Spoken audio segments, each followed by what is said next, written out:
Kedengeran nggak musiknya? Bagus.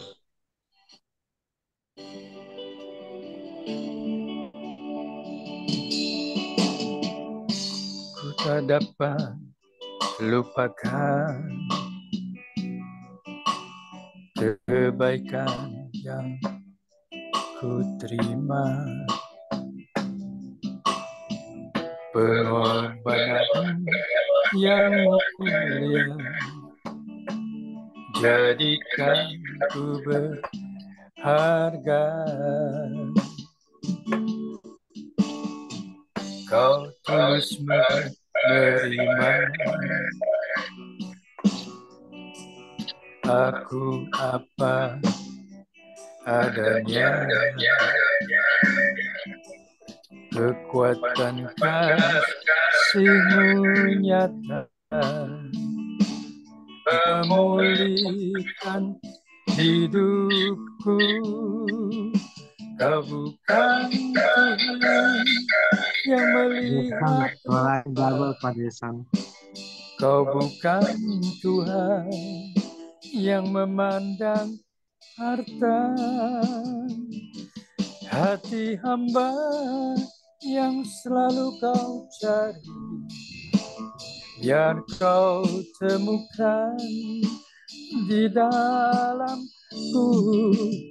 Selama ku hidup, ku mau menyembah-Mu, sebab Engkau sangat berarti bagiku. Yang terbaik yang ada padaku, ku persembahkan kepadamu, Yesusku.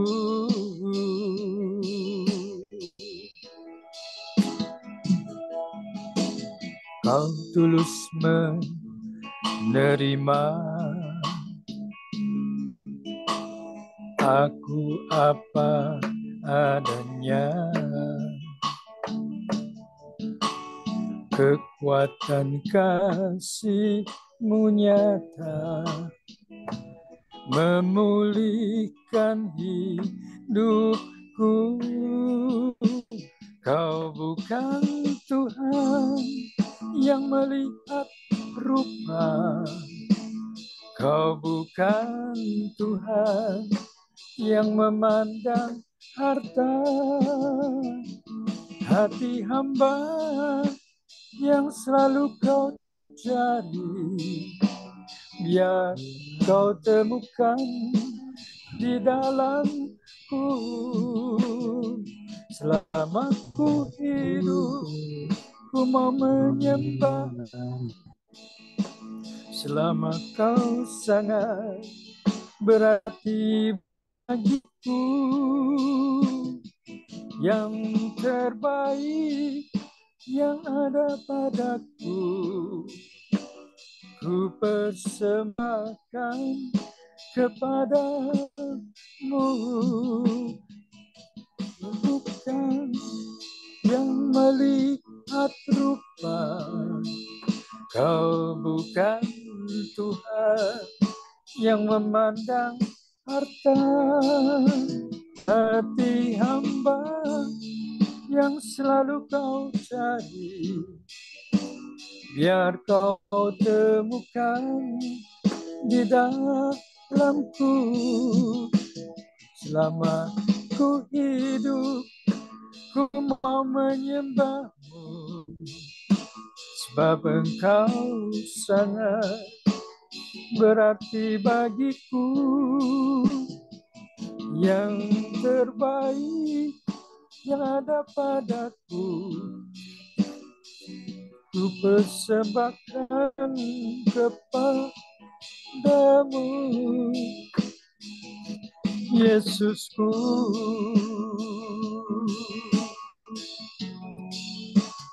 Yang terbaik yang ada padaku,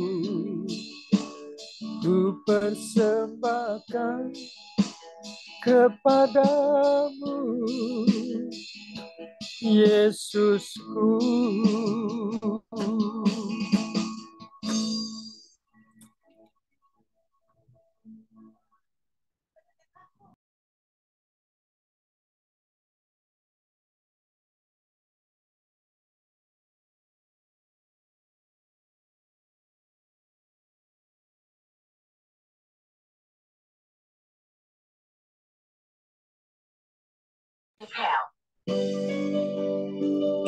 Kita nyanyikan lagu yang kedua, Pelangi Kasih.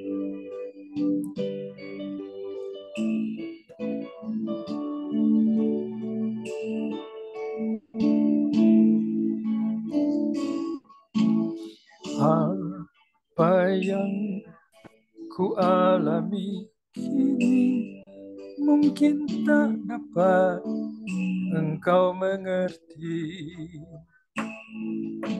Satu hal tanamkan di hati, indah semua yang Tuhan beri.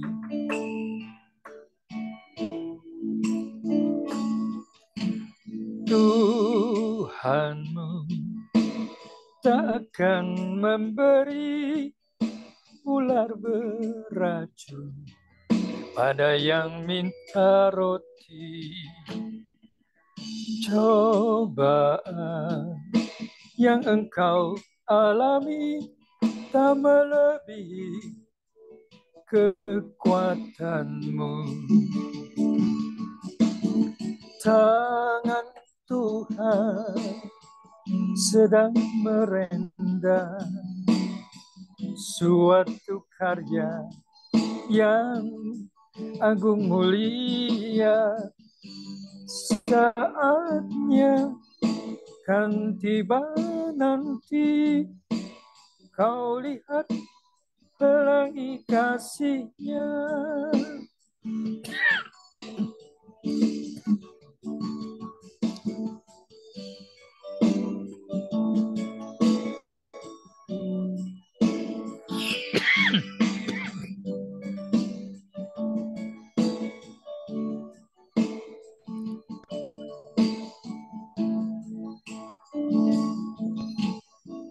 Tuhanmu tak akan memberi ular beracun pada yang minta roti. Cobaan yang engkau alami tak melebihi kekuatanmu. Tangan Tuhan sedang merendam suatu karya yang agung mulia. Saatnya kan tiba nanti, kau lihat pelangi kasih-Nya. Kau lihat pelangi kasih-Nya. Kau lihat pelangi kasih-Nya.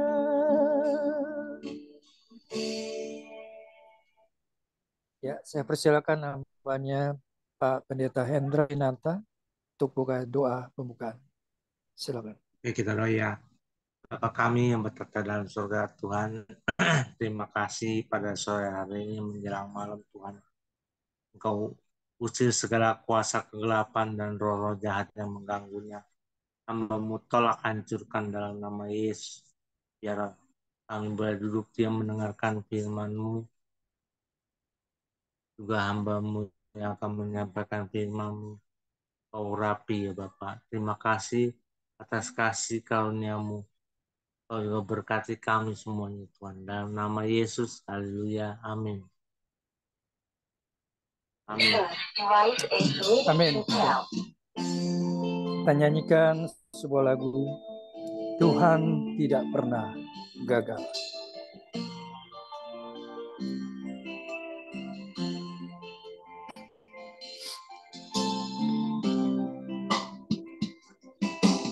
Engkau yang lebih tahu cara untuk membuka jalanku. Engkau yang lebih mengerti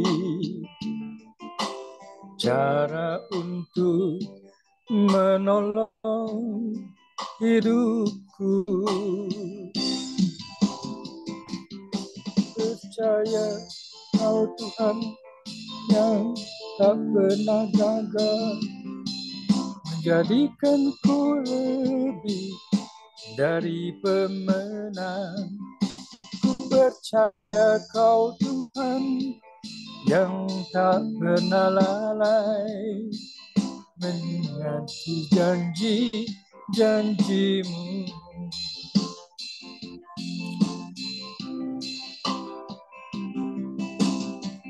Kau yang lebih tahu cara untuk membuka jalanku. Engkau yang lebih mengerti cara untuk menolong hidupku. Ku percaya Kau Tuhan yang tak pernah gagal, menjadikanku lebih dari pemenang. Ku percaya Kau Tuhan yang tak pernah lalai, menepati janji-janjimu. Haleluya. Ku percaya Kau Tuhan yang tak pernah gagal, menjadikanku lebih dari pemenang. Ku percaya Kau Tuhan yang tak pernah lalai, menepati janji-janjimu, menepati janji-janjimu.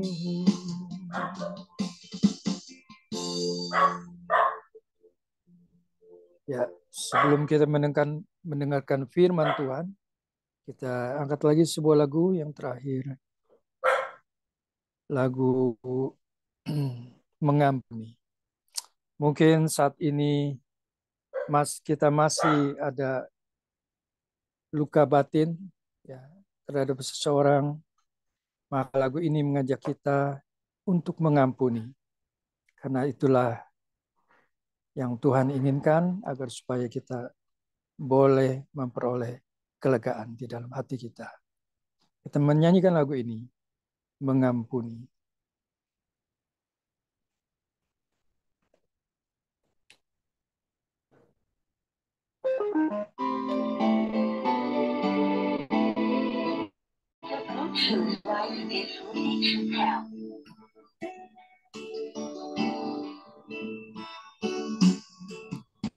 Ketika hatiku telah disakiti, ajarku mengerti, hati mengampuni. Ketika hidupku telah dihakimi, ajarku memberi, hati mengasihi. Ampuni bila kami tak mampu mengampuni yang bersalah kepada kami, seperti hati Bapa mengampuni, mengasihi, tiada pamrih. Amin.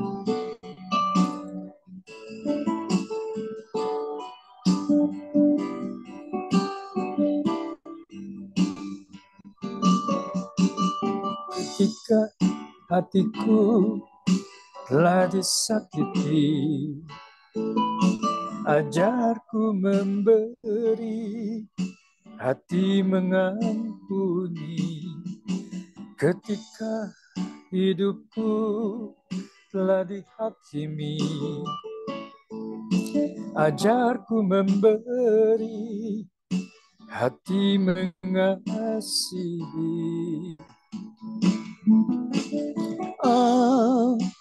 Ampuni bila kami tak mampu mengampuni yang bersalah kepada kami, seperti hati Bapa mengampuni, mengasihi, tiada pamrih.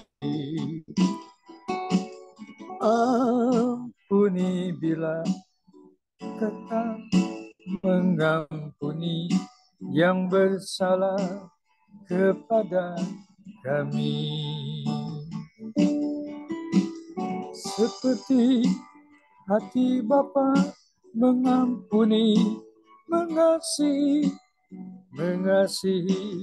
tiada pamrih. Ya, saya persilakan hambanya Bapak Pendeta Apollo untuk Baik, dalam firman. terima kasih Pak Joni dan juga Bapak Ibu yang ada di Zoom. Saya sharekan dulu kepada kita materi kita hari ini. Seperti tertera di atas di layar kita. Saya mau tanya, apakah nampak Bapak-bapak? Nah, kelihatan Pak, cuman kecil aja. Kelihatan ya? kecil. Baik, nanti kita akan besarkan.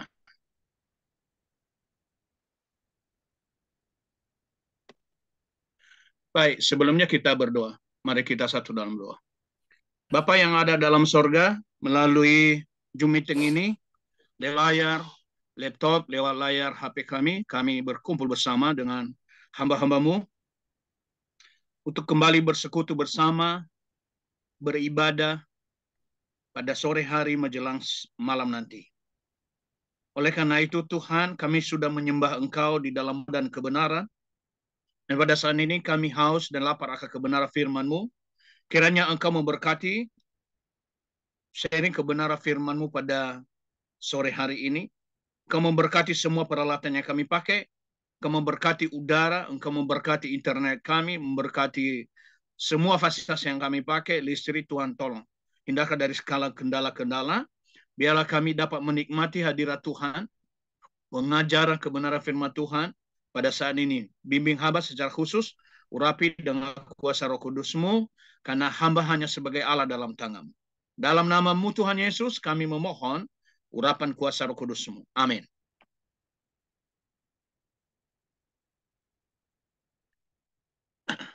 Baik Bapak Ibu, ini apa materi kita. Menjadi hamba kebenaran, membenci dosa, atau yang saya kirim kepada kita adalah pengampunan dosa bagi orang Kristen. Mari kita bersama-sama membaca Roma 6 ayat 14 yang tertera di atas. Kita ucapkan secara bersama-sama. 3, 2, 1. Sebab dosa tidak akan berkuasa atas kamu, karena kamu tidak berada di bawah Taurat, tetapi di bawah anugerah. Terima kasih, Tuhan Yesus memberkati kita. Saya mau cek kembali, suara saya apakah cukup jelas? Jelas-jelas Pak. Baik, terima kasih Pak konfirmasinya, Jelas. supaya enak kita mendengarkannya. Nah, apa namanya ini kok jadi nggak nampak di atas ya? Oke. Ada beberapa bagian yang boleh nanti kita bahas di sini. Di dalam Roma pasal 6 ini tercatat di situ hidup di bawah, hidup lama dibuang yang di bawah hukum Taurat. Sekali lagi, jadi ada dua bagian di sini, ada hidup yang lama dan ada hidup yang baru. Nah, apa itu hidup yang lama? Yaitu hidup yang dikuasai oleh hukum Taurat tanpa hukum kasih karunia. Nah, firman Tuhan katakan bahwa hidup itu, hidup yang lama ini yang harus diapain, dan hidup yang baru itu harus diapain. Kan gitu ya. Sebelum masuk ke materi kita selanjutnya, saya memberikan pertanyaan awal yang nantinya setelah selesai sharing firman Tuhan kita jawab bersama-sama. Pertanyaannya adalah, apakah Bapak, Ibu, saudara-saudara orang berdosa atau orang yang dibenarkan? Sekali lagi, pertanyaannya adalah, apakah Bapak, Ibu orang berdosa atau orang yang sudah dibenarkan? Nanti kita jawab di sharing kita selesai ini. Tuhan katakan bahwa hidup di bawah hukum Taurat itu adalah menjadi hamba dosa. Itu yang pertama. Jadi kita hidup di bawah dosa. Keinginannya adalah ingin dosa. Ingin apa-apa yang dilakukan oleh dunia, itu menjadi keinginan kita juga. Itu menjadi kesukaan kita juga. Itu menjadi kesenangannya juga. Itu makanya Paulus katakan menjadi hamba dosa. Lebih tepatnya adalah firman Tuhan katakan seperti itu. Hidup yang lama itu hidup di bawah hukum Taurat, hidup yang lama, hidup di luar Tuhan adalah menjadi hamba dosa. Yang kedua, Paulus, Tuhan Yesus katakan begini, Yohanes 8 ayat 34. Yesus menjawab kepada mereka, sesungguh-sungguhnya aku berkata kepadamu bahwa setiap orang yang berbuat dosa adalah hamba dosa. Nah, Yesus mengatakan bahwa orang yang berbuat dosa adalah hamba dosa.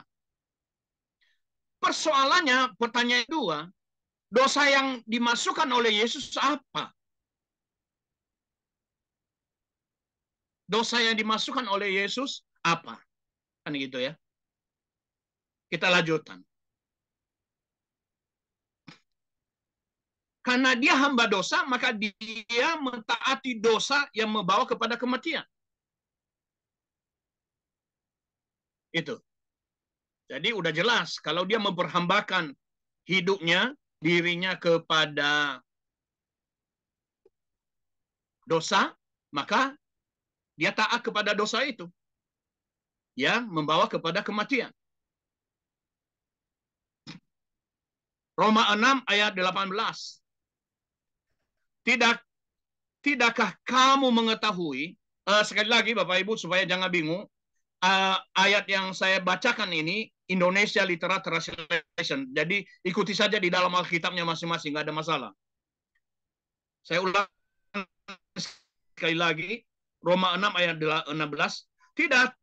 Tidakkah kamu mengetahui bahwa kepada siapa kamu menyerahkan dirimu sendiri sebagai hamba bagi ketaatan, kamu adalah hamba yang kepadanya kamu mentaati.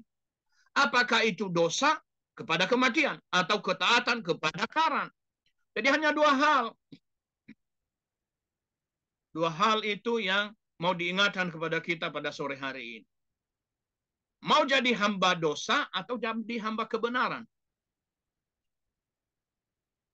Hal yang ketiga, firman Tuhan katakan, karena taat kepada hukum Taurat, minta charger. Karena taat kepada hukum Taurat, hidup yang lama, maka dia menjadi hamba kecemaran. Jadi ini yang ketiga ya. Menjadi hamba dosa, mentaati dosa, menjadi hamba kecemaran. Sehingga apapun yang dilakukan, cemar. Tidak ada satupun yang benar, tidak ada satupun yang kudus, tidak ada satupun yang ikhlas di dalam kehidupannya. Ayat 19 katakan, aku berkata secara manusiawi karena kelemahan dagingmu. Sebab sama seperti kamu menyerahkan anggota tubuhmu sebagai hamba kepada kecemaran dan kepada kedurhakaan. Demi kedurhakaan. Itu luar biasa itu. Kalau sudah dosa, durhaka, demi kedurhakaan. Demikianlah sekarang, serahkanlah anggota tubuhmu kepada kebenaran bagi pengudusan. Jadi benar, kudus. Tapi kita belum masuk kepada kebenaran itu. kita baru berbicara tentang hamba dosa. Efesus pasal 5 ayat 5 dikatakan, sebab kamulah yang mengetahui hal ini, bahwa setiap orang yang cabul, atau orang yang cemar, atau orang yang serakah, yang menjadi penyembah berhala, dia tidak mempunyai warisan dalam kerajaan Kristus dan Elohim, kerajaan Tuhan, kerajaan sorga. Nggak punya. Bahkan di dalam Wahyu pasal 8 ayat 21 kalau nggak salah dikatakan bahwa orang-orang cabul, orang-orang yang serakah, pembunuh itu tidak masuk dalam kerajaan sorga. Langsung dilemparkan ke dalam lautan api yang menyala-nyala, bagaikan belerang. Sudah tidak ada lagi. Karena apanya dia buatnya cemar. Itu sebabnya ajaran kekristenan yang diambil langsung dari Alkitab, diangkat keluar, bahwa keselamatan itu bukan perbuatan baik. Bukan perbuatan baik. Tapi anugerah. Tidak ada tambahan. Kalau rumusan dogma Kristen, ajaran Kristen, ajaran Alkitabiah, ajaran Alkitab suci, tidak ada keselamatan itu, iman itu tambah. Plus orang suci. Plus melalui orang suci. Nggak bisa. Firman Tuhan langsung, anugerah. Keselamatan itu adalah anugerah. Tidak ada plus. Nggak ada itu, tempat suci. Kalau kita udah ini. Kemudian nggak ada. Di dalam kekristenan, keselamatan plus berbuat baik. Plus melakukan, memberikan, beramal. Nggak bisa. Nggak ada. Titik. Iman, percaya kepada Yesus Kristus, titik. Tentu ada pertanyaan dong di situ. Lalu Pak Pendeta berbuat baik enggak? Melakukan enggak? Memberikan enggak? Persembahan. Membantu enggak orang-orang miskin? Wajib, harus. Tapi bukan karena tambahan supaya selamat. Semua itu mau memberikan persepuluhan, persembahan, berbuat baik, membantu orang miskin, bersosial, itu tidak membawa kita ke dalam kerajaan sorga. Lalu bagaimana dong? Untuk apa kita lakukan kalau begitu? Untuk apa kita lakukan itu semua? Saya mau mengatakan, kita lakukan itu karena semata ucapan syukur sudah menerima hidup yang kekal. Ada amin? Karena kalau orang tidak melakukan itu, Bapak Ibu, tidak melakukan berbuat baik, sesungguh-sungguhnya dipertanyakan anugerah keselamatan yang ada pada dia. Apakah dia udah yakin selamat atau belum? Kita lanjut. Menjadi hamba dosa itu membawa kepada kematian. Ayat 20-21. Di dalam Roma pasal 6 itu. Sebab ketika kamu adalah hamba dosa, kamu bebas terhadap kebenaran. Oleh karena itu, kamu memperoleh buah apakah pada waktu itu, yang karenanya kamu sekarang menjadi malu, karena akhir dari hal-hal itu adalah kematian. Kematian yang dimasukkan adalah bukan kematian fisik, tapi kematian hidup yang kekal. Kematian roh, kematian jiwa, yang tepatnya di dalam neraka yang berapi-api. Selanjutnya, soal yang keempat. Roma 6 ayat 23. Sebab upah dosa ialah maut. Saya cek ini, baik dalam bahasa Ibrani maupun bahasa Yunani, sama pengertiannya, maut. Maut itu adalah, kematian dalam penderitaan. Maut itu masuk di dalam penderitaan. Karena apa? Karena dia telah memutuskan hubungannya dengan Tuhan. Jadi dia sendiri, orang berdosa itu memutuskan hubungan dengan Tuhan.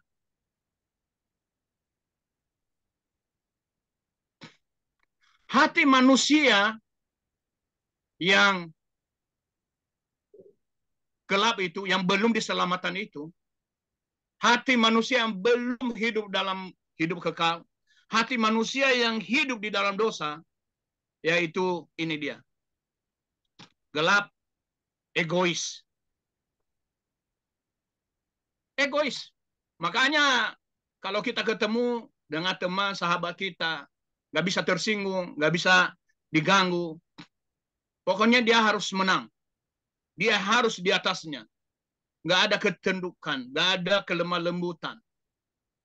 Apa sebab? Firman Tuhan sendiri mengatakan, Kejadian 6 ayat 5, kejahatan manusia besar di bumi dan segala kecenderungan hatinya selalu membuahkan kejahatan semata-mata. Ini keegoisan. Kita lanjutkan Bapak Ibu. Jadi manusia itu ini sorga. Ini apa muncul ya? Saya pindahkan ini.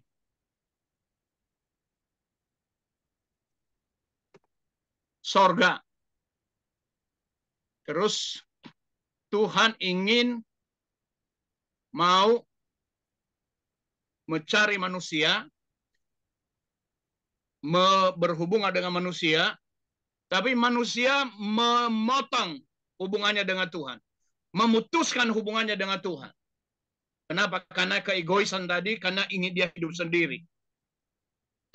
Dia nggak butuhkan Tuhan. Dia nggak butuhkan pertolongan Tuhan. Dia lari dari Tuhan.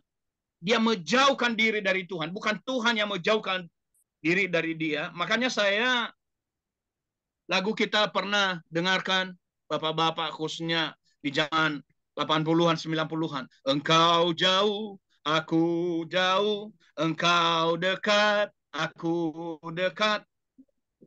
Itu nggak sesuai dengan firman Tuhan, nggak sesuai dengan Alkitab. Jadi bukan Tuhan itu yang menjauhkan diri dari kita, tapi kita sendiri, orang-orang berdosa itu yang menjauhkan diri dari Tuhan. Dia melepaskan diri dari Tuhan. Sehingga semakin dia jauh, Tuhan itu semakin jauh juga. Dia semakin lari dari Tuhan. Tuhan mengikuti dia, tapi dia semakin jauh. Jadi manusia memutuskan hubungan dengan Tuhan.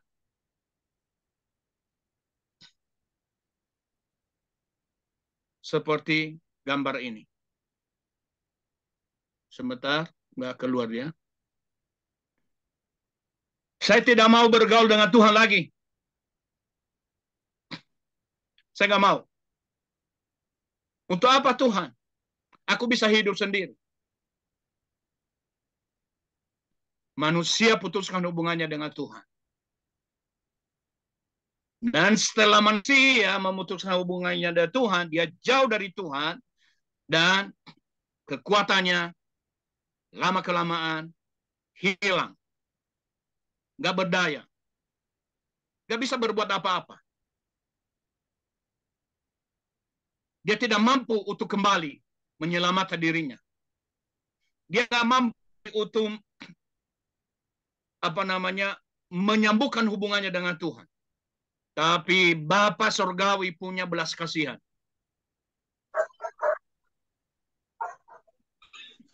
Nah itu tadi Bapak Ibu, yang di atas tadi hidup lama. Hidup di dalam hidup di dalam hukum Taurat, hukum dosa. Tapi sekarang masuk ke dalam hidup yang baru. Nah, hidup yang baru dibawa kasih karunia. Seharusnya orang Kristen dalam tanda kutip ada di sini. Pertanyaan yang keempat saya lemparkan kepada kita di sini. Apakah semua orang Kristen bisa masuk surga? Kalau bisa, bisa ya. Tapi pertanyaan yang jelas itu adalah, apakah semua orang Kristen masuk surga? Tanpa kata bisa. Apakah semua orang Kristen masuk surga? Perlu kita bahas bersama-sama. Supaya kita semakin yakin. Ketika selesai, kapan Tuhan panggil kita udah yakin. Kita masuk ke abang buku ini mamagai na. Saya takut air ini berlebut.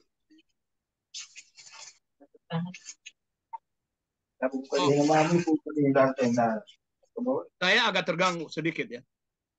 Ada apa namanya? Tolong dibantu host. Ada suara. Pak Anpal, di mute. Udah lanjut, udah. Oke, lanjut. Terima kasih. Nah, Bapak Ibu, yang pertama-tama saya melihat hidup di bawah kasih karunia itu merupakan lawan, merupakan suatu pertentangan antara hidup yang lama. Kenapa? Karena ternyata yang di atas tadi menjadi hamba dosa, sekarang menjadi hamba Kristus. Nah, kalau sudah menjadi hamba Kristus, dikatakan di situ ayat 15C, sekali-kali tidak melakukan dosa lagi. Nah, pertanyaan kepada kita di situ, mungkin ini pertanyaan kelima, apakah orang Kristen yang sudah percaya kepada Yesus sebagai Tuhan dan Juru Selamatnya tidak lagi melakukan dosa? Atau masihkah hidup di dalam dosa? Kalau masih, berarti kembali dia ke hidup yang lama. Sifatnya kembali ke hidup yang lama. Berarti keselamatan yang ada pada dia belum sampai, baru kulit-kulitnya. Belum mendarah daging, belum membersihkan, belum menyucikan semua dosa-dosa yang ada pada dia. Berarti pengorbanan Yesus di atas kayu salib baginya menjadi sia-sia. Yang kedua, lawan dari ketaatan kepada dosa, maka sekarang memiliki ketaatan yang memimpin kamu kepada kebenaran. Taat kepada kebenaran. Nah, siapakah kebenaran? Yesus mengatakan, aku adalah jalan dan kebenaran dan hidup. Tidak ada seorang pun sampai kepada Bapa jika tidak melalui aku. Satu-satunya jalan. Kemarin, karena sedikit kesaksian,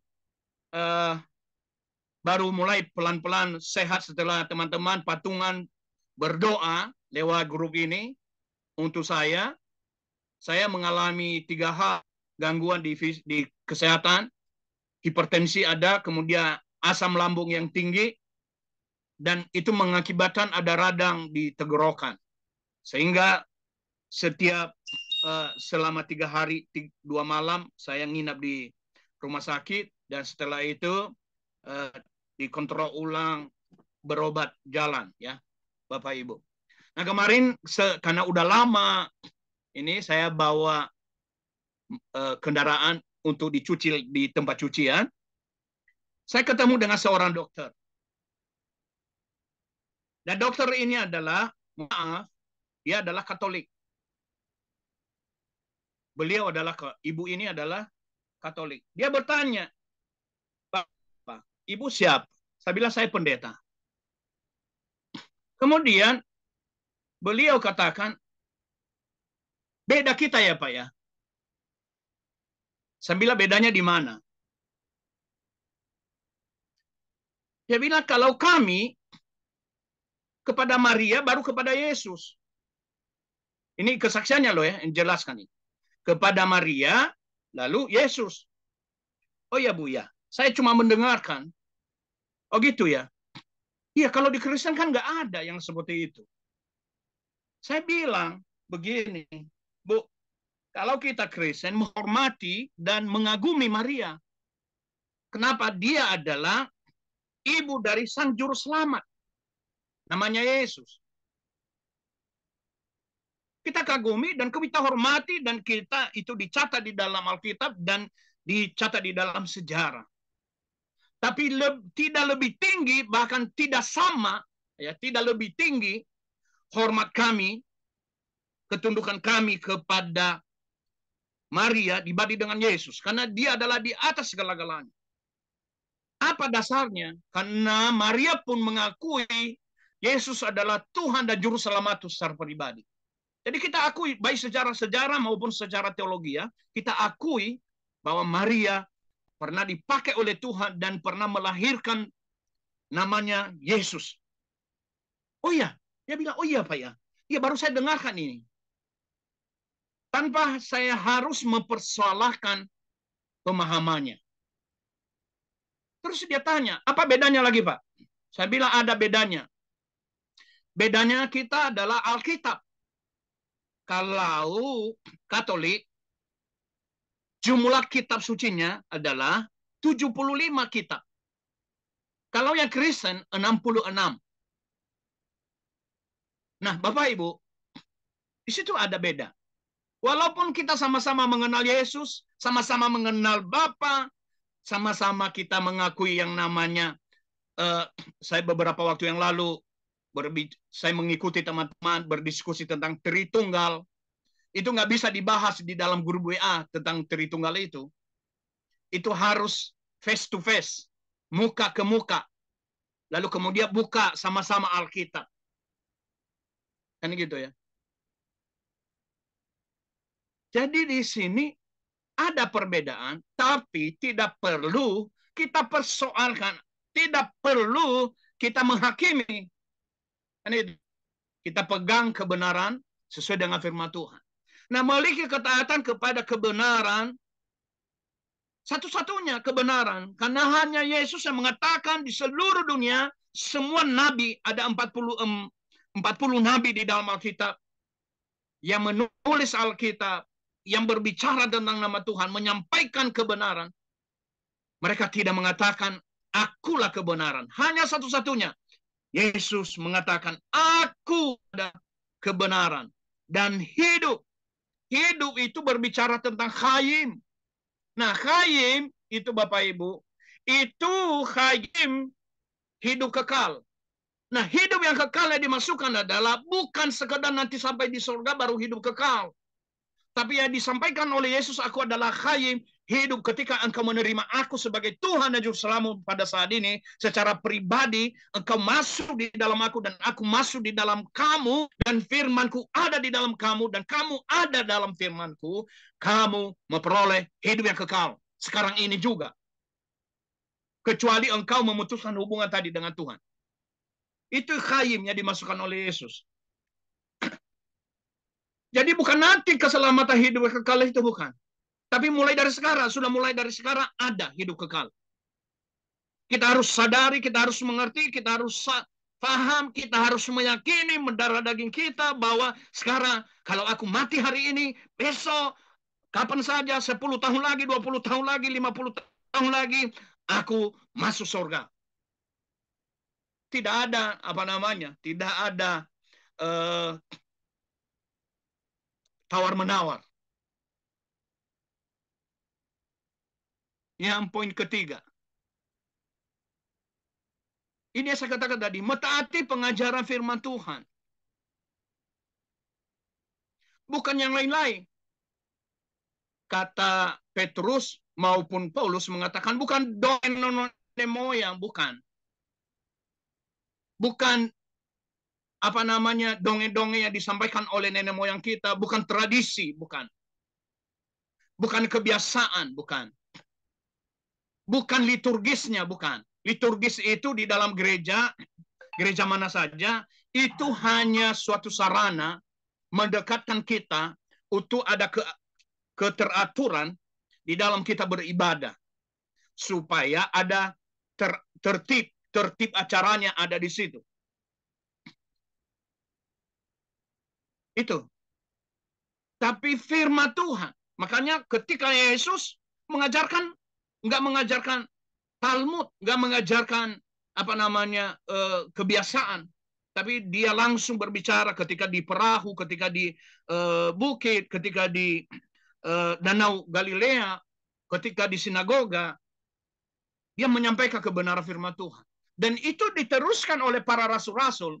Kita nanti tahu para rasul menyampaikan kebenaran firman Tuhan sampai ke kisah para rasul. Itu luar biasa. Ketika Petrus menyampaikan pengajaran firman Tuhan, 3.000 orang bertobat. Ini luar biasa. Saya sampai sekarang belum pernah lihat. Mungkin kelewatan, atau mungkin saya belum baca di sejarah gereja. Belum pernah lihat sekaligus orang bertobat 3.000 orang.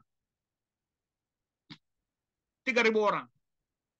Nah, saya bayangkan pada waktu itu, Bapak Ibu, hanya 12 rasul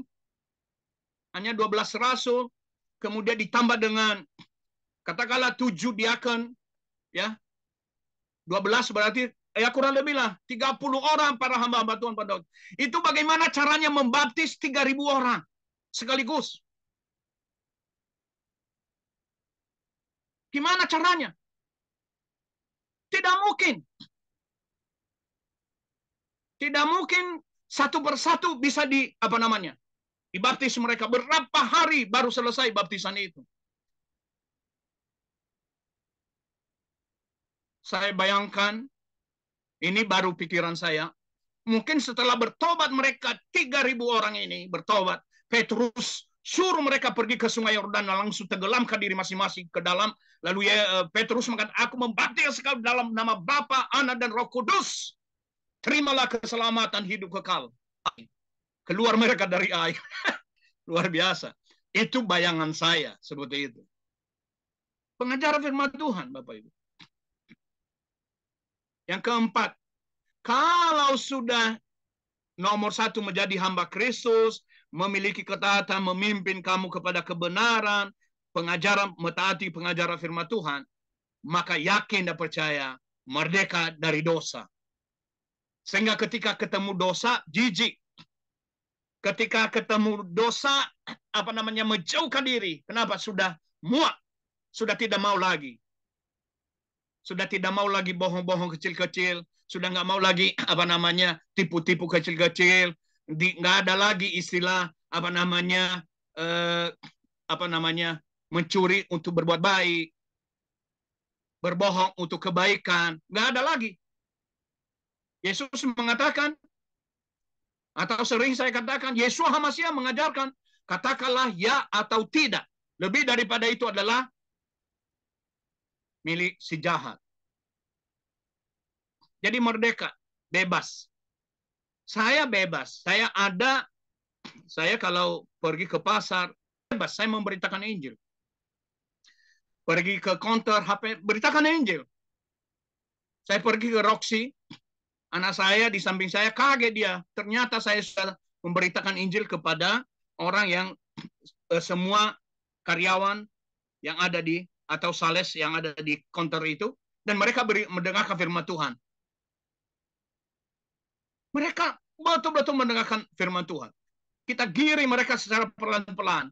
Dan anak saya sampai di rumah, ya Pak, luar biasa ya Pak. Tidak ada seorang pun yang memberontak, tidak ada seorang pun yang menolak. Mereka mengatakan, oh gitu ya Pak ya, ajaran orang Kristen ya seperti itu. Saya jelaskan tentang puasa Kristen. Ini kesempatan. Saya pergi ke dokter gigi. Tapi nanti bagaimana Bapak? Nggak bisa kalau giginya dicabut gimana? Batal dong puasanya. Saya bilang, saya belum gilirannya berpuasa Ibu. Oh ya, pergi ke dokter Ladogi Bapak Ibu. Oh Bapak saya pendeta. Tapi loh, orang Kristen ada puasa. Saya bilang ada. Tapi puasa kami tidak perlu diekspos. Tidak perlu digembar-gemborkan. Karena puasa itu sesungguhnya adalah kekhususan hidup di dalam Tuhan. Dan kemudian di dalam Yesaya katakan adalah pergi ke panti jombo dan membantu orang-orang miskin dan menolong orang-orang yang berkesusahan. Kalau engkau punya 2 baju, kasih baju 1. Satu-satunya baju nggak apa-apa. Jadi bebas. Sekarang, kalau sudah merdeka, dia menjadi hamba kebenaran. Haleluya. Sehingga apapun yang diucapkan, apapun yang dikatakan, gerak-geriknya, perbuatannya, semuanya benar. Standarnya kebenaran itu firman Tuhan. Mari kita lihat apa itu kehendak Tuhan. Jadi kalau sudah kita menjadi hamba kebenaran, pasti kita mengikuti kehendak Tuhan. Baik laki-laki, baik perempuan, baik anak-anak, baik ibu-ibu, semuanya ikut kehendak Tuhan. Dan dikatakan kalau udah mengikuti kehendak Tuhan, itu adalah orang-orang yang dekat, itu adalah orang-orang yang hidup di dalam Kristus, hidup di dalam Tuhan Yesus. saya melewati ini. Nih, apa namanya? Oh, sorry. Mari kita lihat nih, Bapak Ibu.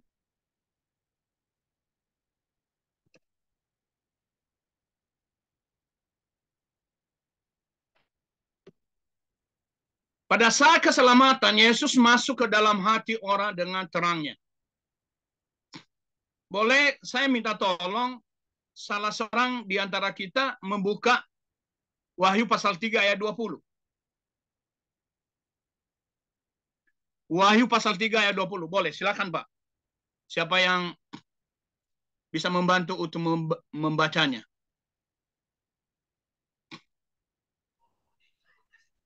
Ya, saya baca Pak ya. Silakan Pak. Lihat, aku berdiri di muka pintu dan mengetok. Jikalau ada orang yang mendengar suaraku dan membukakan pintu, aku akan masuk mendapatkannya dan aku makan bersama-sama dengan dia dan ia bersama-sama dengan aku. Amin. Terima kasih Pak. Jadi Yesus datang mengetuk pintu hati orang-orang, bukan cuma orang Kristen, semua orang. Dia ketuk pintu, lalu siapa yang membuka hati, yang masuk di dalamnya dan makan bersama-sama dengan Yesus. Ada perdebatan Yohanes 3 ayat 16.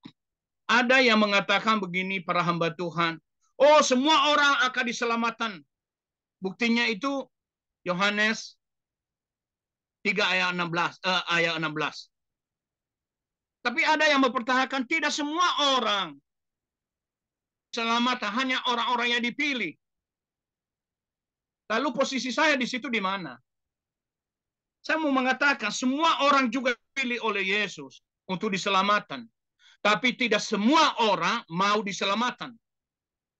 Buktinya apa? Ada orang-orang tadi yang memutus hubungannya dengan Tuhan. Jadi orang yang diselamatkan itu hanya yang membuka hati kepada Yesus dan menerima dia sebagai Tuhan dan Juru Selamat secara pribadi. Lalu orang-orang yang gak menerima dia bagaimana? Ya dihukum. Dihukum. Dihukum gimana Pak Pendeta? Dihukum ke dalam api neraka. Kenapa? Karena Yesus mengatakan, Kisah pasal 4 ayat 12, dan keselamatan tidak ada di dalam siapapun juga bahwa kolongi ini, sebab tidak ada nama lain yang diberikan kepada manusia yang olehnya kita diselamatkan kecuali dalam nama Yesus. Dan Yesus sendiri mengatakan demikian. Bapak Ibu, kita lanjutkan. Ini coba perhatikan gambar ini. Ini kan Yesus dalam dan bersih.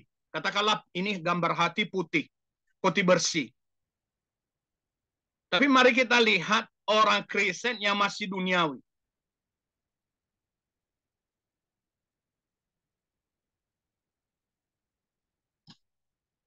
Pertama, pihak manusia menjadi percaya. Bertobat dari dosa-dosanya, minta diampuni oleh Tuhan. Nah, pihak Tuhan mengampuni dosa, mengampuni dan membenarkan manusia melalui darah Yesus. Melahirkan kembali, mengangkat manusia menjadi anaknya. Mengadopsi, ini istilahnya mengadopsi. Menjadi anaknya. Tapi tidak semua orang diadopsi. Hanya orang-orang yang percaya kepadanya. Tadi kita berbicara di atas masalah dosa. Bapak Ibu, berapa macam dosa?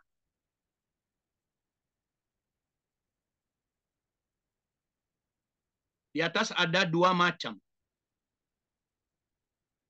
Ada dosa asali. Apa itu dosa asali? Yaitu dosa yang dilakukan oleh nenek moyang kita. Siapakah nenek moyang kita? Yang dimaksud itu adalah manusia pertama. Manusia pertama itu siapa? Adam dan Hawa. Nah, dosa itu turun-temurun sampai ke anak cucu, sampai kepada manusia sama sekarang ini. Tapi ada dosa perbuatan. Dosa perbuatan adalah dosa yang diperbuat oleh manusia, dosa yang dilakukan oleh manusia oleh dirinya sendiri. bukan orang lain, tetapi dirinya sendiri. Itu yang disebut dengan dosa perbuatan. Jadi ada dua macam dosa. Dosa asali, dosa perbuatan. Kita ada di mana di sini? Di antara dua ini. Ini pertanyaan ke-6. Berada di mana kita? Posisinya ada di mana? Di antara dua dosa ini. Apakah di dalam dosa asali, dosa apa namanya? Dosa asal mula, dosa awal dari dari Adam dan Hawa, atau dosa perbuatan?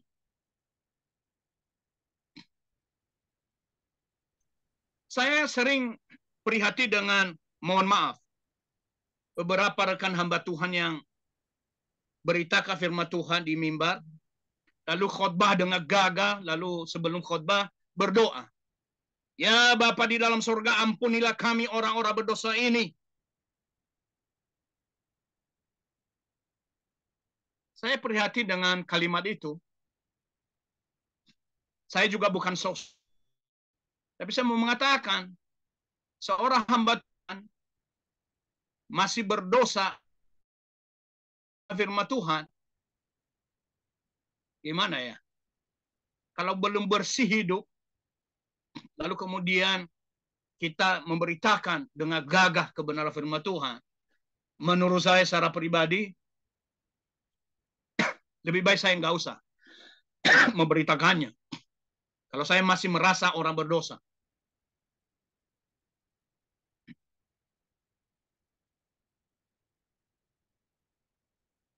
Kita lanjutkan. Kenapa saya katakan dari awal tadi, lihat gambar hati ini, sering manusia yang ego ini yang belum menyadari itu, dia bilang begini, aku cinta Yesus, tapi aku juga cinta pada diriku sendiri.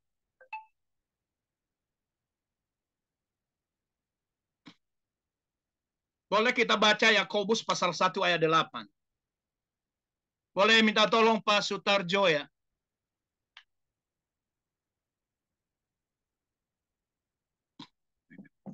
Yakobus 1 ayat 8.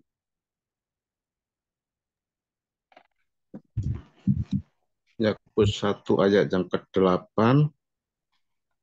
Sebab orang yang mendua hati tidak akan tenang dalam hidupnya. Amin. Terima kasih, Pak. Jadi dia mendua. Cinta Yesus, cinta juga diri sendiri. Makanya ini terombang-ambing dalam hidupnya. Berarti Yesus tidak utama. Dia ingin membantu Yesus dalam hidupnya. Seharusnya Yesus itu yang utama dan aku sudah tidak ada lagi. Tetapi akunya. Makanya dia bilang, jika aku di dalam kamu dan kamu ada di dalam aku, lakukan apa saja yang kamu kehendaki, kamu dapat mendapatannya. Pada hari ini aku cinta Yesus, tapi lain waktu juga cinta diriku sendiri. Lupa statusnya.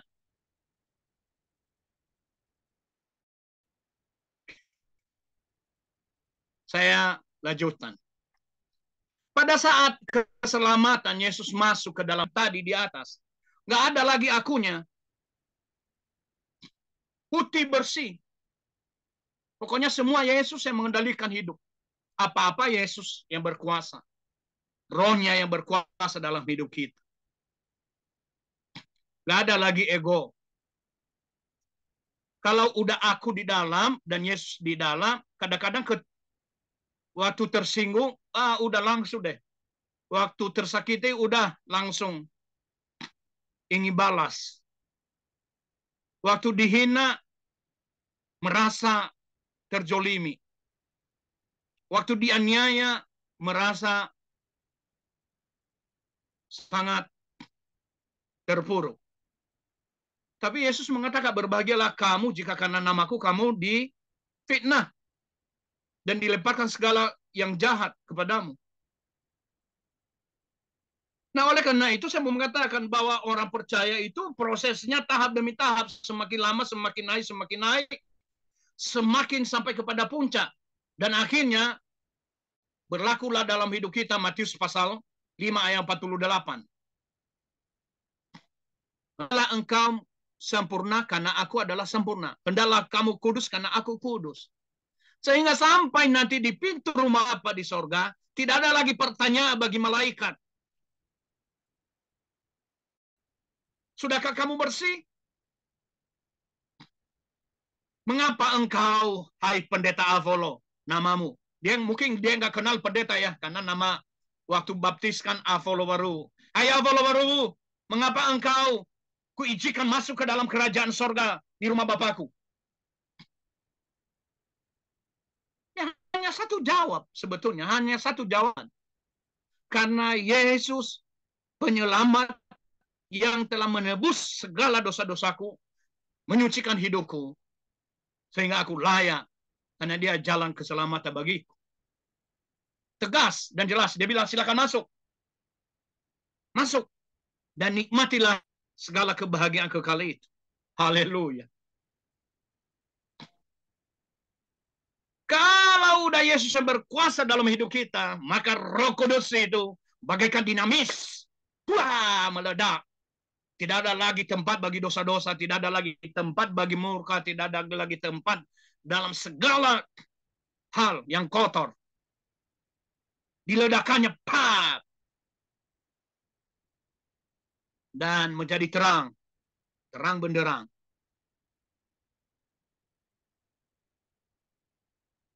Maka oleh karena itu Bapak Ibu, mari kita menjaga hidup yang kudus. Dia bilang begini, yang terpilih berdasarkan pengetahuan Elohim, Bapa, oleh pengudusan roh, dalam ketaatan dan percikan darah Yesus Kristus, anugerah dan damai sejahtera kiranya berlimpah bagi kamu. Kita sudah terpilih di dalam Yesus, jangan keluar lagi dari pagar. Tapi berikan diri kita, aku berikan diriku untuk dikuduskan oleh Roh Kudus.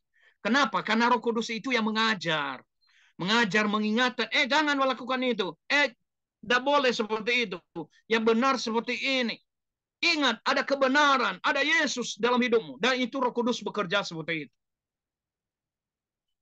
Tapi kalau Roh Kudus sudah nggak bekerja dalam hidup kita, mati dan hidup di dalam dosa.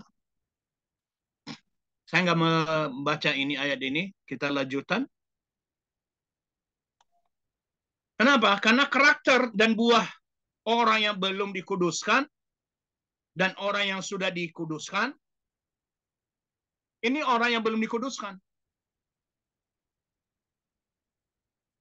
Galatia 5 ayat 19 sampai 21. Apa di situ Bapak Ibu? Aduh. Dia suka percabulan, suka kecemaran, menuruti hawa nafsu, bisa ada berhala, menyembah berhala, memakai sihir, suka perseteruan, suka perselisihan, iri hati, pemarah, mematikan diri sendiri, suka percinderaan, masalah kedengkian, ada kedengkian, suka mabuk, kemudian pesta pora. Ini dia yang di bawah. Nampak ya Bapak Ibu ya? Aduh, lari-lari. Nah, kalau karakter dan buah yang bertumbuh di dalam kehidupan orang yang kudus, memiliki 9 buahnya.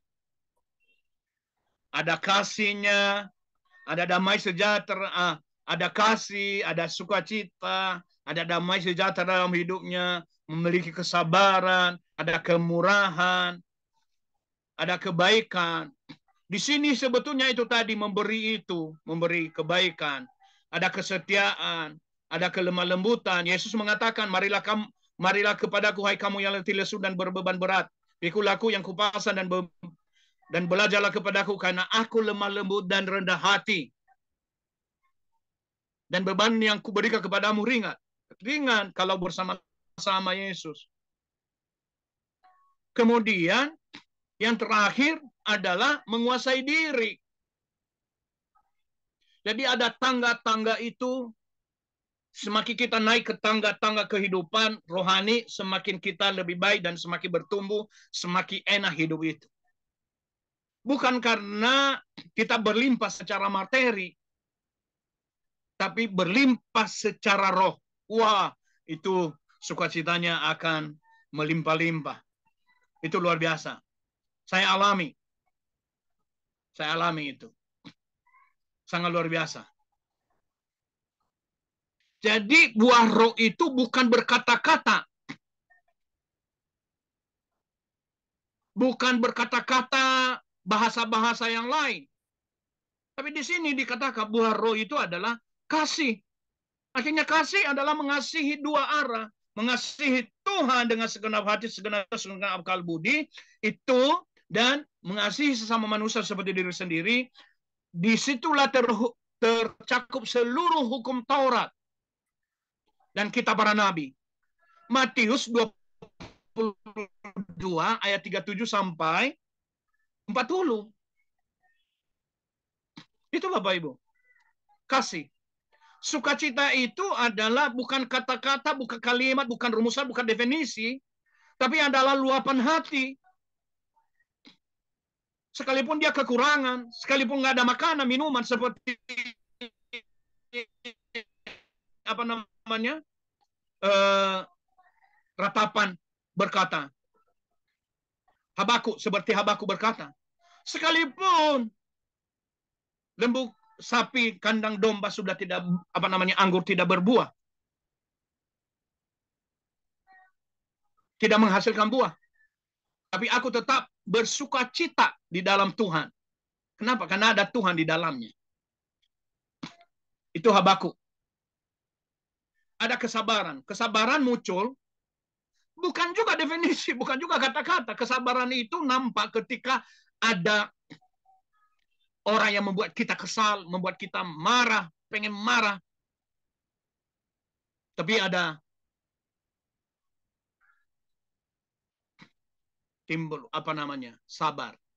Ada beberapa teman coba membagi-bagi ini. Hari ini aku mau melakukan mengasihi saja. Besok sukacita. Besoknya damai sejahtera. Oh, kalau saya nggak bisa seperti itu. Ini merupakan suatu rangkaian bagaikan mata rantai yang tidak bisa dilepaskan mata rantai satu terhadap yang lain. Kemurahan, kebaikan, kesetiaan, kelemah lembutan, penguasaan diri. Kalau ada orang ya lihat dosa tidak marah, tapi tersinggung langsung marah.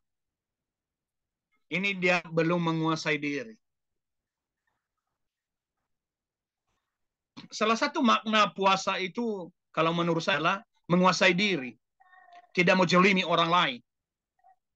Itu. Kesimpulan saya hari ini adalah manusia dalam Kristus seharusnya miring dan garis huruf merah, seharusnya,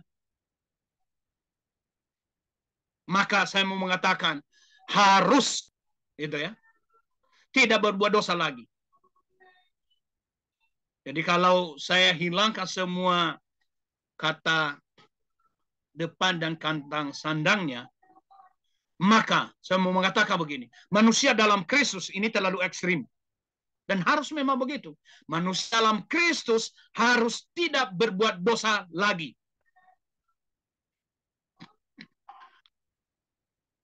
Sebab kalau masih berbuat dosa, maka menjadi sia-sialah kematian Kristus.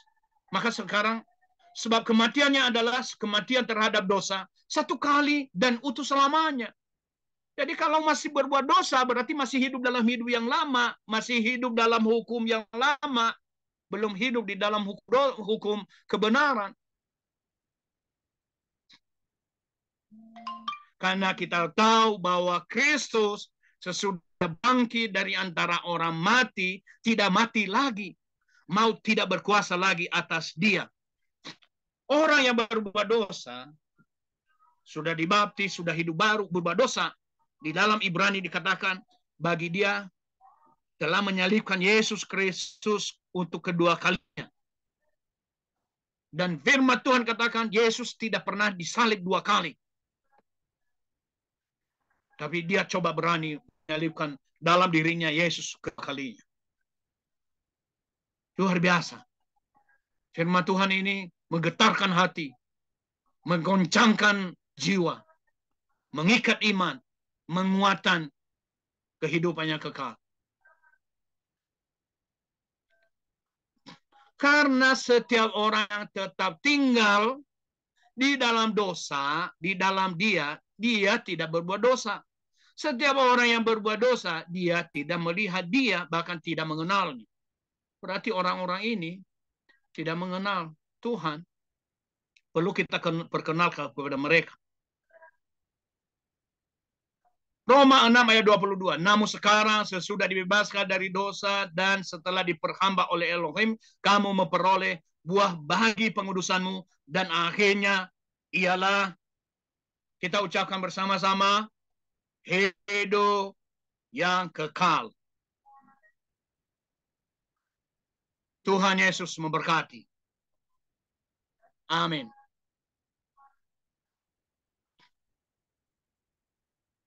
Boleh tutup dalam doa hambanya. Ya, saya stop dulu sennya Pak, baru nanti doa ya. Oke, mari kita tundukkan kepala, kita berdoa untuk firman Tuhan. Bapak Surgawi, hamba sudah berhenti untuk sharing kebenaran firman-Mu, tapi Roh-Mu yang kudus tidak pernah berhenti mengajar, mengisafkan kami, mengingatkan kami. Jika ada hal-hal yang kurang tepat dalam kebenaran firman-Mu, kiranya Roh Kudus-Mu mengingatkan kami dan terus mengajar kami dalam kebenaran. Terima kasih untuk firman-Mu Tuhan Yesus, kiranya Engkau dipermuliakan di sorga dan milik kami kehidupannya kekal. Terpuji nama-Mu kekal selama-lamanya. Berkati acara kami selanjutnya. Haleluya. Amin. Saya serahkan kembali kepada Ya, terima kasih hambanya. Pendeta follow dulu. Wah, Amin. ini luar biasa ya tentang pengampunan dosa ya. Ya. Maaf kata ya, manusia nggak ada yang kebal dosa ya. Haleluya. Masih bisa jatuh dalam dosa. Kalau ada orang yang bilang saya sudah tidak berdosa lagi, itu sama juga orangnya menipu dirinya sendiri ya. Ya. Karena firman Tuhan dikatakan daging, roh penurut. Daging ini yang kadang suka berontak ya, suka lemah ya. Itulah setiap orang maupun yang sudah percaya kepada Tuhan. Oleh sebab itu kita harus benar-benar menjaga diri kita ya, waspada selalu ya. Karena dikatakan di Lukas 5 ayat 32, Tuhan Yesus datang bukan untuk mencari orang benar, tapi dia mencari orang yang berdosa. Untuk apa? Amin. Dia bertobat ya. Kalau bertobat itu bukan 90 derajat, itu namanya setengah bertobat ya. Harusnya 180 derajat. Tapi ada orang yang bertobatnya 360 derajat. Gimana tuh? Balik lagi dong. Balik lagi. Cuman muter doang ya. Yeah. Tapi nggak ada. Di family ministry nggak ada yang seperti itu. Amin. Amin. Ya, karena 2 Korintus 5 ayat 17. Nah, ini adalah ciptaan baru. Yang lama sudah berlalu dan yang baru sudah datang. Amin. Ya, Amin. Hidupi ya. Miliki roh takut akan Tuhan. Selalu dalam hidup kita ya. Matius 5 ayat 17 ya. Matius 5 ayat berapa itu? Jika ya katakan ya, jika tidak katakan tidak. Matius 5 ayat 37. Iya. Ya, jadi jangan sebentar ya, sebentar tidak, itu dolak-dalik namanya. Itu namanya asalnya itu dari iblis ya.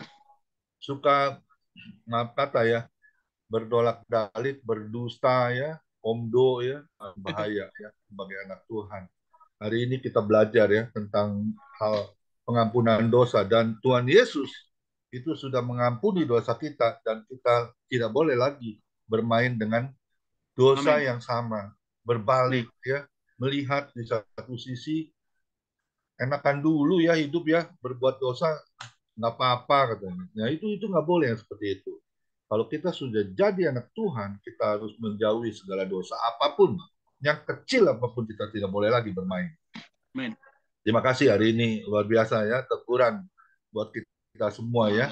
Pengampunan dosa Tuhan sudah lakukan di atas kayu salib untuk kita ditebus ya sebagai orang percaya dan dibenarkan oleh Tuhan. Itu luar biasa. Amin.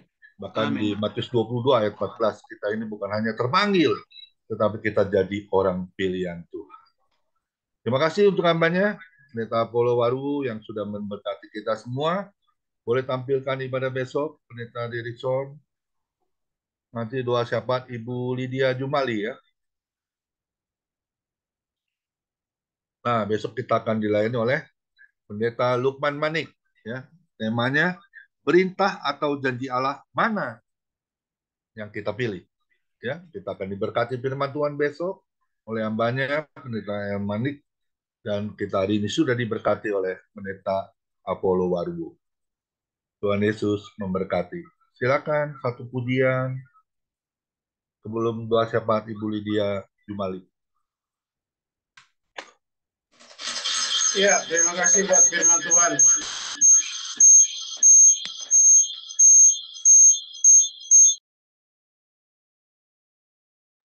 Terima kasih buat firman Tuhan pada saat hari ini tentang pengampunan dosa bagi orang Kristen. Sejauh timur dari barat, engkau membantu kami.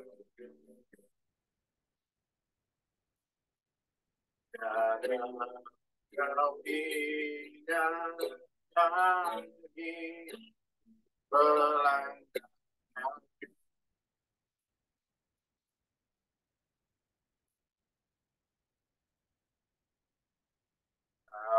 kegangan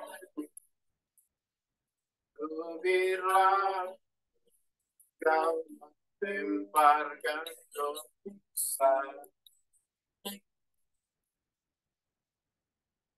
tiada kau pergi bukan kesalahan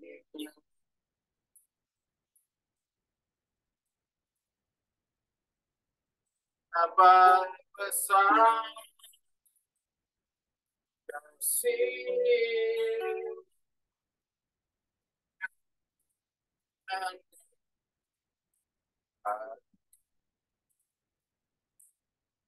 kau pandangi hati yang hancur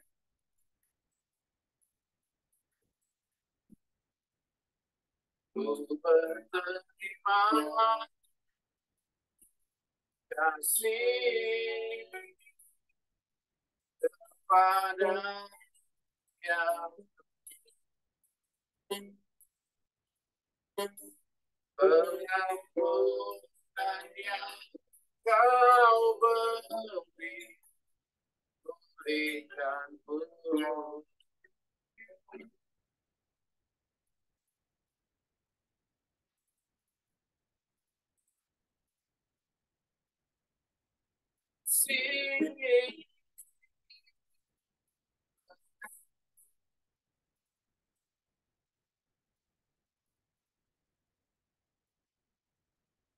Kau pandangi hati yang hancur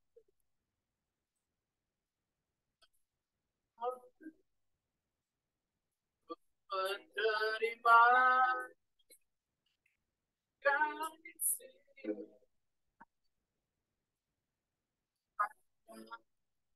yang Tuhan. Pengampunan yang kau berikan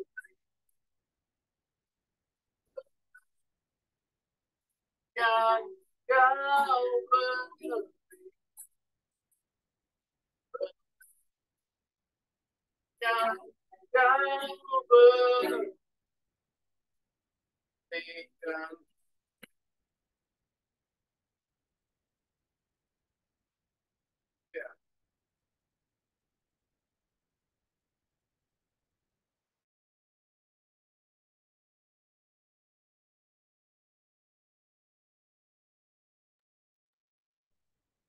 Silakan Bu Lydia. Shalom Bu Lydia. Jangan ketiduran nampaknya. Bapa kami dalam surga, kami boleh bersyukur, terima kasih atas kebaikan Tuhan. Pada saat ini kami sudah mendengarkan kembali firman Tuhan. Tuhan yang dapat mengampuni segala kesalahan, segala dosa apa yang sudah kami perbuat. Tuhan, Kau begitu baik ya Bapa, memperingati kembali kepada kami supaya kami terus berjalan Tuhan bersama dengan Tuhan. Biar kiranya Engkau berkati hamba-Mu yang sudah melayani firman-Mu Tuhan pada sore hari ini. Biar menjadi berkat bagi kami semua yang mendengarnya. Dan kami juga boleh menjadi pelaku-pelaku akan firman-Mu ya Bapa. Tuhan terima kasih, berkati semua kami yang sudah ada Tuhan di dalam mengikuti jam ini. Biar berkat-berkat Tuhan terus mengalir buat kami. Supaya kami terus melihat dan memandang kepadamu ya Bapa. Kami juga mendoakan kembali buat Bapak Pendeta Pamingguan. Tuhan, Kau terus berkati, Kau campur tangan, berikan kekuatan, kesehatan, hikmat yang daripadamu. Biar kasih-Mu terus menyertai, menolong, dan campur tangan ya Bapak. Terima kasih Tuhan, kami juga menyerahkan buat Bapak Pendeta Hendra Tuhan. Kau juga jamah, berikan kesembuhan, biar sehat kembali, biar boleh melayani pekerjaan kembali ya Bapak. Kami serahkan semua ke dalam tangan kasih-Mu, biar tangan Tuhan terus menyertai, menolong, dan campur tangan Tuhan. Terima kasih, dan juga kepada hamba-hamba-Mu yang lainnya Tuhan berkati, Bapak Pendeta Direkson juga berkati Tuhan. Kau tolong semuanya Tuhan, Kau campur tangan-Mu, penyertaan-Mu, biar kasih-Mu Tuhan yang akan menyertai dan campur tangan Tuhan. Terima kasih Bapak, kami serahkan semua ke dalam tangan-Mu. Pakai semua para hamba-hamba-Mu, anak-anak-Mu, boleh menjadi berkat bagi kemuliaan nama Tuhan. Mari Tuhan kuatkan, Tuhan tolong, bahkan Tuhan sertai, Tuhan campur tangan-Mu di dalam mereka terus Tuhan boleh membawa jiwa-jiwa yang baru datang kepada Tuhan. Biar banyak jiwa boleh percaya kepadamu ya Tuhan. Terima kasih Tuhan. Kami serahkan semuanya ke dalam tangan kasih-Mu. Kami juga menyerahkan ke dalam tangan kasih-Mu Tuhan buat bangsa dan negara kami, buat pemerintahan, buat presiden, wakil kabinet pusat sampai daerah. Tuhan juga akan menolong Tuhan masa-masa saat ini Tuhan yang akan mengadakan pilkada. Tuhan Kau tolong, Kau sertai, Kau campur tangan-Mu. Biar kasih-Mu Tuhan yang akan menentukan semua rencana-rencana manusia. Biar Tuhan akan menolong. Biar semuanya menjadi rencana Tuhan yang indah ya Bapa. Kami serahkan semuanya ke dalam tangan pengasihan Tuhan. Biar tangan Tuhan terus menolong, menyertai, dan campur tangan Tuhan. Terima kasih Bapa, kami serahkan semuanya ke dalam tangan kasih-Mu. Segala puji dan hormat, syukur, kebesaran, dan kemuliaan hanya bagi nama Tuhan. Di dalam nama Yesus kami sudah berdoa. Haleluya. Amin. Mari kita angkat kedua tangan kita terima berkat yang datangnya dari Tuhan Yesus Kristus. Tuhan Yesus Kristus adalah kekuatan dan perisaiku, kepadamu lah kami semua percaya. Tuhan Yesus memberkati engkau dan Tuhan Yesus melindungi engkau. Tuhan Yesus menyinari engkau dengan wajahnya dan memberi engkau kasih karunia. Dan Tuhan Yesus menghadapkan wajahnya kepada Bapak Ibu yang hadir, diberinya damai sejahtera. Kiranya Tuhan Yesus memberkati kesehatan Bapak, Ibu, anak, mantu, cucu, semuanya dalam perlindungan Tuhan Yesus yang sempurna. Kesehatan, sakit penyakit, malam ini juga Tuhan berikan kesembuhan, dipulihkan secara sempurna. Dan juga kiranya Tuhan Yesus memberkati pekerjaan Bapak, Ibu, anak, mantu, cucu, apapun yang dilakukan tangan kami semua diberkati oleh Tuhan dan beruntung di dalam nama Tuhan Yesus. Dan juga kiranya Tuhan Yesus memberkati pelayanan Bapak, Ibu, anak, mantu, cucu. Semuanya perkenanan Tuhan selalu ada, menjadi dupa yang harum di hadapan Tuhan. Hati Tuhan Yesus disenangkan oleh pelayanan Bapak Ibu. Nama Tuhan Yesus ditinggikan, dipermuliakan, dan diagungkan sampai Tuhan Yesus datang di awan-awan yang penuh, menjemput kita orang-orang yang salah yang sudah diberkati firman Tuhan. Sama-sama kita setuju katakan amin. Tuhan Yesus memberkati kita semua. Silakan Pak Joni untuk bincang-bincang. Tuhan Yesus memberkati kita semua. Ya, jadi double saya. Berkatnya double. Terima kasih Pak Gembala.